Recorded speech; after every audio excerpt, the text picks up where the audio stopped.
Alright guys, update on the anti-alchemist strategy. The first few, this is Tuesday night, so 6-2, day 6, second collection, if you go by the that organization. Hit a wall in my design and noticed a pretty serious design flaw, so I'm going to share that with you guys. Overall, it's pretty effective. I have most of my goods expansions. I have one goods expansion left. Spent up to the 300 shard on the shards expansions. Have 4 bakeries, plenty of pillaries, a few clapboard houses. So overall, it's definitely been productive. But the first few days was like super rapid growth, just scaling everything up exponentially. And then I hit this wall a couple days ago where it's like, I feel like I'm not accomplishing anything, and there's a reason for that. So I named this guide the anti-alchemist strategy because the spirit of it was to accomplish the goal of the alchemist guide, but just to do it faster. And today I realized, kind of reflecting on my collection, like why do I feel like I haven't accomplished anything? Started off with all this momentum, and now all of a sudden I feel stuck again. And the anti-alchemist guide is actually more true than I realized, because the problem with the alchemist guide as a whole is not just the way it begins. It's the fact that it has alchemists in it at all, actually, is the real problem. That's what I realized today. That's the failure point in the system that I've created for you guys, is that I used the original catapult of alloy, and I took that alloy and I built a bunch of alchemists, and alchemist sucks. So this is the trial run of my design, and next season I'll do a little update on how it looks to just omit alchemist completely. If we're going to call it the anti-alchemist guide, then I don't think you should have alchemists in your city. You know what I mean? So when you break it down, the alchemist takes 3 days to break even on alloy production, or 3 collections, breaks even on alloy production. That's kind of the appeal, right? But look at the coin and supply costs. There's 50,000 coins, 60,000 supplies, generates 14,000 supplies. That's what we're after when we play an alchemist, right? But a bakery only costs 84,000, and it's twice the footprint of an alchemist, so that would be 100,000 in coin for 2 alchemists, and then only costs 100,000 on supplies, where the alchemist costs 60,000. So for the same footprint, we would spend 100,000 in coin and 120,000 on supplies, but only generate 28,000 supplies, right? And yes, the bakery takes longer to break even on the alloy production, but that's compensated for with the housing thing that we did at the beginning of the series, and I have a supply shortage, right? That's kind of what made me like, wait, where did I go wrong? I started off with all this momentum. Well, I went wrong by planning all these alchemists. Anyways, we're at Euphoria, so I'm going to go ahead and collect everything, and I think this is going to be pretty choppy to try and do this mid-season, but I am going to try it. I am going to actually start deleting my alchemists, and I'm not quite to the point on production. Like, I only have 800,000 supplies. I'm not quite to the point on production where I can delete everything for pillaries, but I am gonna revert all of this into the breweries and bakers and just omit alchemists completely. I'm gonna try to do that mid-season, which is gonna be pretty choppy, but next season, lesson learned, just avoid alchemists completely from the very beginning. Don't even plan them, don't even make it a goal. The anti-alchemist goal is to rack up alloy in the beginning, use your extra supplies from ascended stuff to snowball that into production buildings, which I went with alchemists because it's intuitive, but just go straight to bakeries, honestly. Just omit alchemists completely. The other part of the problem with the alchemist, just having that in your city at all, is that it consumes so much population that I didn't even need the coin after the first few collections, because we were up to like 9 million in coin So I didn't even need the coin, but I was obligated to continue upgrading my housing into frame houses, clapboards, things like that, to sustain the population demand of an alchemist.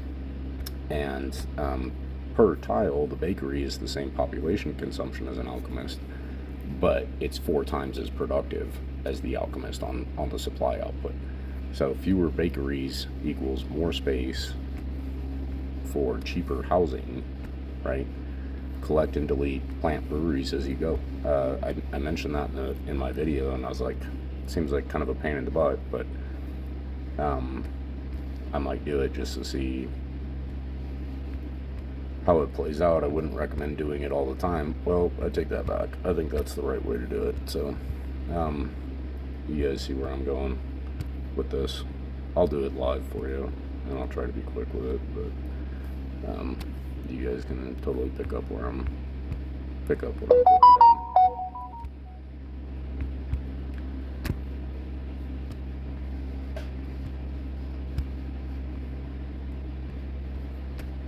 I think going forward, just omit alchemists completely from the very beginning of the setup. Go straight to bakeries, plant and delete breweries during collection, just for the purpose of multiplying your supplies. This is going to be pretty choppy to do that mid-season. Like, I'm hemorrhaging all the way right now, but it's a trial run, so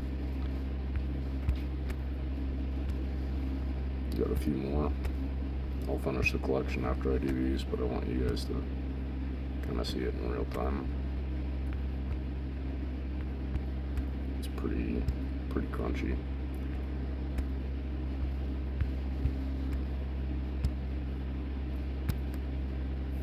Alright, so now that we've got all that mutilated, we're up to 3 million in supplies, so that was actually probably worth it just by itself.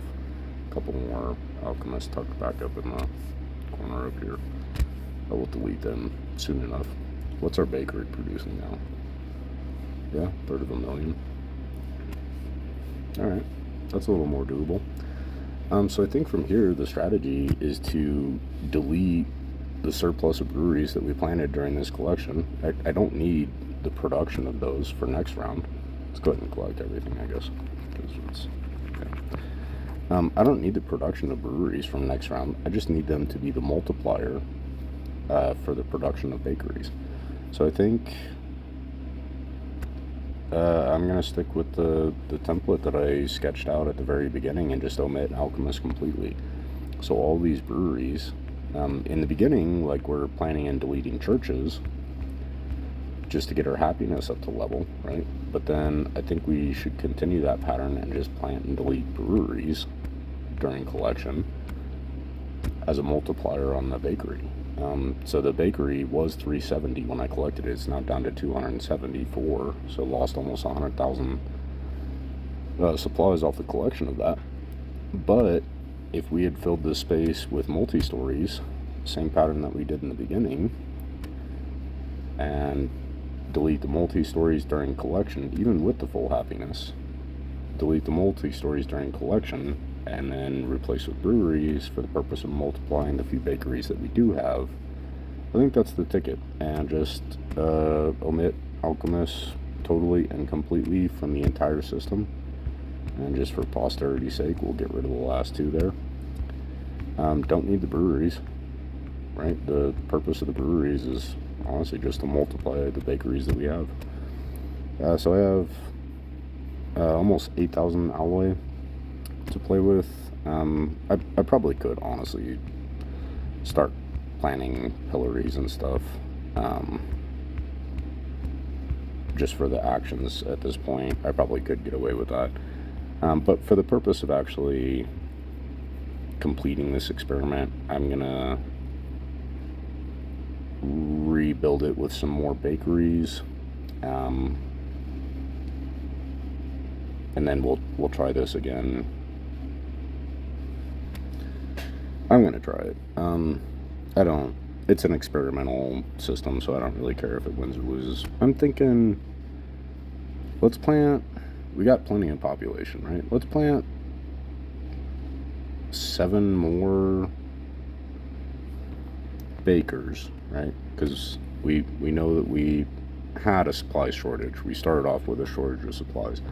So let's pack up on the bakers. Here's my thought, and I don't know. We'll do 6 actually, because I want it to line up with the grid.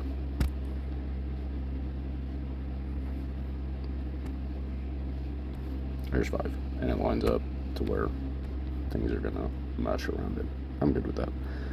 And then just restock this entire empty space with multi-stories and estate houses. That's the formula that we used at the beginning of the season, and that generated a ton of alloy as well as a ridiculous amount of surplus coins. I'm not going to delete my clapboard houses. There's no reason to do that at this point. But I think that was the mistake. And like this is a system that actually makes a lot of sense. It makes a lot more sense than the alchemist strategy. There is kind of a impetus to rush these, but to be honest, the alchemists, I missed the alloy and supply production off of a few of my collections because I planted alchemists at night and didn't log back in an hour later, so I didn't even get the production off of that. So I mean, if you're gonna have to rush something anyways, it might as well be a bakery. This is a system that actually just visually makes sense, and then fill everything else up with multi-story houses. And as we go through the collection, it's the same thing that we did at the beginning of the series. Plant multi-stories, delete in groups of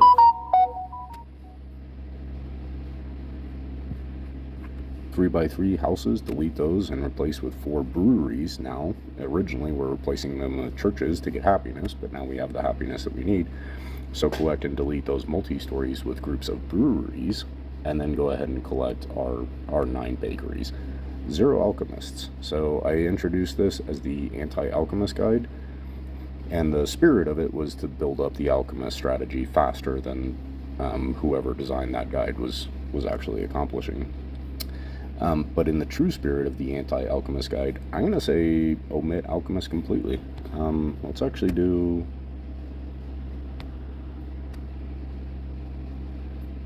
I'm going to do probably 2 more breweries, actually. I might rush maybe 2 of them. We'll see. I'll figure it out. I'll be right back with the layout that I come up with. Alright, this is the layout I came up with. It's pretty choppy. This is Conrear. I haven't done my Arvalhol collection yet, so I'm actually going to jump over there and see if I can do it a little bit more cleanly. This is a new idea. But intuitively, like I knew that the alchemist guide was flawed because we're trying to generate this alloy and then hurry up and plant some alchemists, but it just never seemed to pay off, right? So intuitively I knew it was flawed. So I found a better way to design the opening of it, and then 2 steps into the system, start recreating the same things that make the alchemist guide fundamentally flawed to begin with, which is the alchemist. Like the alchemists do not belong in QI settlements. Don't plant them. That's what I figured out today. I was today when I figured that out. So this is the layout that I came up with, and this bottom group is going to be it's 6 tall, 12 wide, so will fit 8 breweries perfectly, and I'm going to fill that with multi-story and estate houses for now for the alloy production, and then collect and delete. Even though we don't need the happiness, we're not replacing those with churches. We'll collect and delete the cheap housing, squeeze the alloy out of it, collect and delete, replace with breweries, and then collect our bakers at the end of that process. So I think that's actually the ticket. Lessons learned. I'll do another video next season when I can start from fresh, because obviously I wasted a ton of resources, alloy specifically, but also the coin and supplies, wasted a ton of resources on the alchemist that I just deleted during this video. Don't have enough room for another church right there, but we'll plant a brewery there. So that's 154,000 with 1 brewery.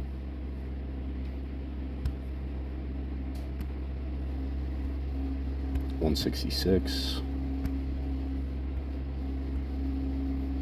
$178, $190, $202. Let's get these other 4 filled in, just hypothetically, to see what that production is going to look like. I'm losing coin, but I don't really give a fuck at this point. It's just a thought experiment, you know. Up to 250 on our bakers, but honestly, the mistake that I made was planning this upgraded housing because like I still have 850 surplus population, and the only reason why I had to upgrade those houses was to feed the alchemists. At this point, we've got how many do I have? I have 10 bakers.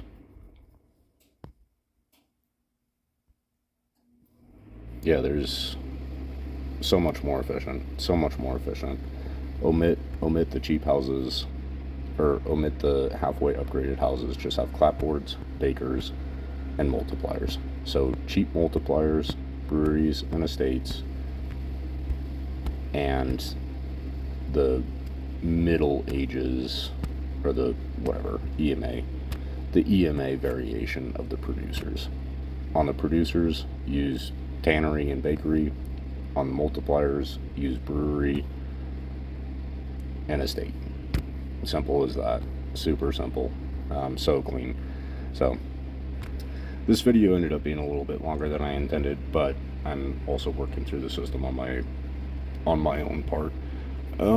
Omit the alchemist completely. That's my conclusion. I was getting 370 before off the bakeries with that many alchemists, but I also had like no available population, and I was planning all these halfway upgraded houses without multipliers, so I only have 2 estate houses. So eventually you're going to start running out of coin as well. We started with 9 million, we're down to 5, and I've got these upgraded houses for population but no multipliers. Yeah, anti-alchemist. I can actually say that like with conviction now. Anti-alchemist guide means do not plant alchemists at all. Don't do the alchemist guide the way they start it, and don't plant alchemists at all. Granted, the production off my bakery is a little bit lower than what it was before, but like I said, the population demand has me planting a bunch of frame houses that I don't necessarily need,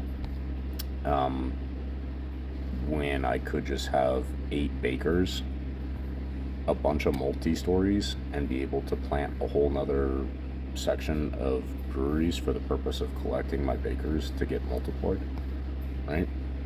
That seems like probably the way to go going forward. Upgrade your housing to clapboard for population as needed, but then just squeeze the alloy out of multi-stories as you collect. Get your supplies from deleting multi-story, replacing with brewery for the purpose of collecting baker.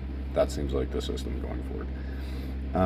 Sorry this is so long, guys, but hopefully you watch it and learn something. I'm going to jump over to Arvahol, probably not talk so much, but see if I can set that up a little bit cleaner now that I've played around with it. P.S. This is the layout that I'm going to end with. I planted the breweries there just so we could kind of do some math and visualize it. I ended up rushing 3 of the bakers, 3 more that I'm not going to rush, so those won't be collectible until 7/2, so the evening collection from tomorrow. Clapboard house back there that I'm not going to rush because I don't need the population or the coin. And then mostly estate houses, so the multiplier there. So these clapboard houses are getting like 2/3 of a million each now, just from the multiplier. And that number changes pretty quick.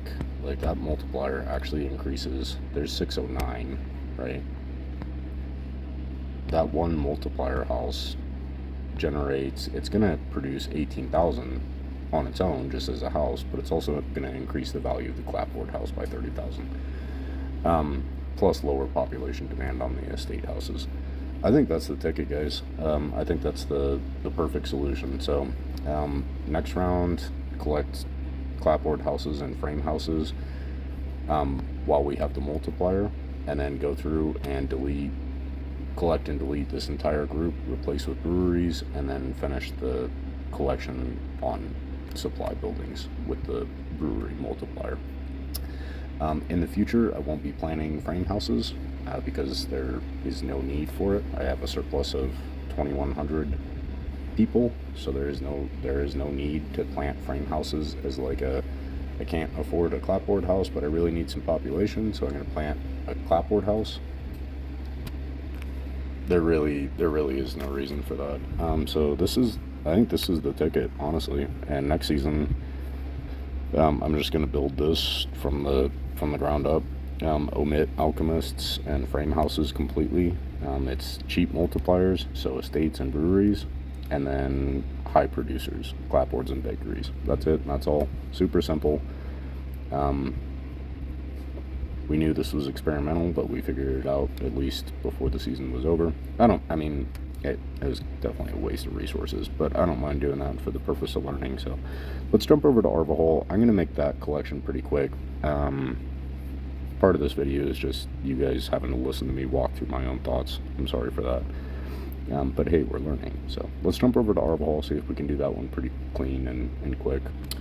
Alright, here in Arvahol, up to full happiness, so let's go ahead and do a collection. I planted a bakery this morning that I didn't rush, so it's ready now. Here's the dilemma though. So I only have 120 available population, and they're overly enthusiastic, but I would actually really like to start deleting my houses in favor of actions, right?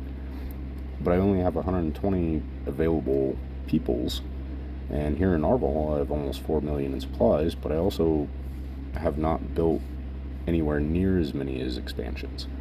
So I have 5 available expansions here in Arvahol. I only have 1 in Kenrir, so I haven't spent a lot of the supplies that I've generated. That's the biggest issue. So yeah, I'd like to generate more actions, but by the time I crank out 4 more expansions, I'm not going to have the supplies to justify deleting alchemists in order to free up the population that I want to delete. Does that make sense? Arvahol is also my baby city, and I don't think it could take the resource hit on mid-season rebuild the way that I just did in Kenrir. So I'm going to leave Arvahol the way it is, and we can compare them side by side throughout the duration of the season. I'm going to make a couple upgrades here in Arvahol, but it's primarily just going to be upgrading my gallows into pillories for more actions. I don't have mediocre housing to delete. Everything here in Arvahol is clapboard or frame house, so I don't have multi-stories or anything like that to delete to make room for a goods building for the purpose of getting an expansion. I do have alloy for that though, so I probably am going to grab a couple expansions. But we'll compare these two side by side and kind of see, like, Kenrir is obviously a bigger main city feeding the machine, so that's a variable. Take that with a grain of salt. But you can compare the progress of the QI settlement tit for tat, because QI is kind of the great equalizer of Forge of Empires. It does strip away a lot of the main city boost, except for attack ability from the main city. But honestly, this is Arvahol, and I've already cranked out 340 cannons and enough of the tower decorations to be able to sustain on the map. So realistically, the only difference between a sash city and a progressive city is just your raw attack stats from your main city, but that's pretty easy to equalize in QI. So with that said, I'm going to keep playing Arvahol with kind of just the trajectory that it's on, and we'll see how the two measure up at the end of the season. I'm going to pause it. I'm going to grab some more expansions and improve Arvahol a little bit. I'll be right back.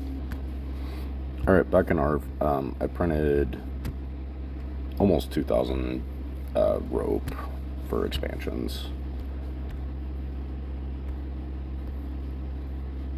Not a good grid this season, huh?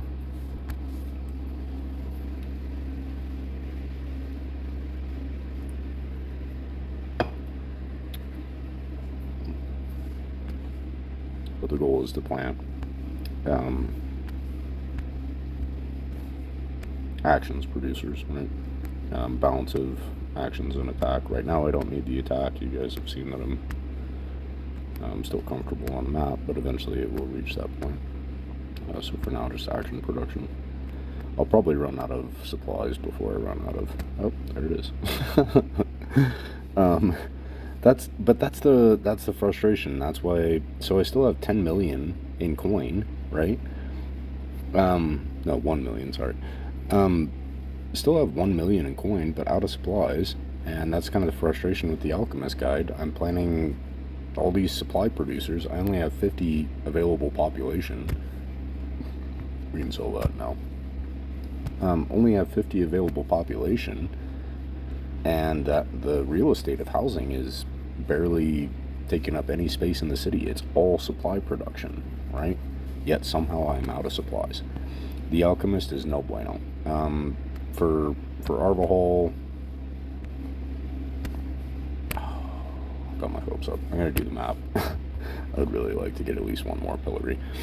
The purpose of Alchemist is to ramp up your supply production, right? And it fails to do that. So the anti-Alchemist, the entire idea is that there's a more efficient way to build the original construction of the settlement, but it's kind of pointless if you accelerate into the later stage of the Alchemist guide where it fails completely as a system.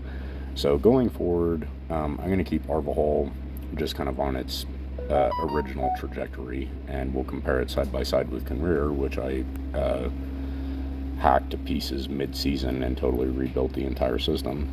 But we'll just compare them side by side towards the end of the season. But going forward in both cities, I'm going to omit Alchemist completely and just build bakeries and clapboard houses from the very get-go. And the only other thing, no frame houses, no Alchemists. The only other thing in there is going to be multipliers, breweries and estates. Breweries to multiply your bakers, estates to multiply your clapboard houses. That's it, and that's all. Super simple. That's the anti-Alchemist guide. Revised. I've still got plenty of space to fill up in here in Arvahol. I'd like to get a couple more pillories maybe, but fill the rest in with multi-stories. You guys get the idea though. I'm not gonna record that last tail bit. That's the update. Sorry this video ended up being a little bit longer than expected. I realized the failure of Alchemist today, but I'm still trying to work through the correct way to plan for that. So keep you guys posted. God bless. Goodbye.